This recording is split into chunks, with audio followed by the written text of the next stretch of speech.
दिल्ली में प्राइवेट स्कूलों में नर्सरी दाखिले पर पिछले 5 महीनों से चला आ रहा गतिरोध खत्म हो गया है। सुप्रीम कोर्ट ने दाखिले पर लगाई गई अपनी अंतरिम रोक को वापस ले लिया है।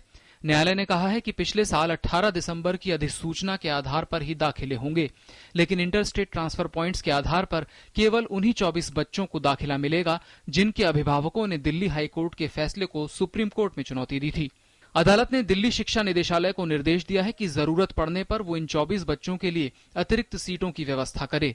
इस आदेश के बाद उन अभिभावकों को बड़ी राहत मिली है जिनके बच्चों के दाखिले तो हो चुके थे, लेकिन सुप्रीम कोर्ट में मामला आने के बाद पूरी प्रक्रिया पर अनिश्चितता की स्थिति बनी हुई थी। 27 फरवरी 2014 की इम्प्यून नोटिफिकेशन थी, उसको स्ट्राइक डाउन किया है और ये कहा है कि एक बार एडमिशन प्रोसेस शुरू हो गया था, उसके अंदर कोई बदलाव नहीं ला सकते थे।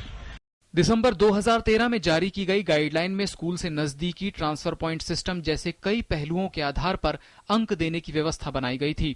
हालांकि बाद में ट्रांसफर पॉइंट सिस्टम में अनियमितता की कई शिकायतों के बाद इस प्रणाली को खत्म कर दिया गया था।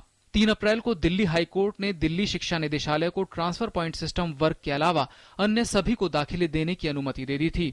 इसके बाद कई अभिभावकों ने सुप्रीम कोर्ट का दरवाजा खटखटाया था। विकास सारथी, डीडी न्यूज, दिल्ली।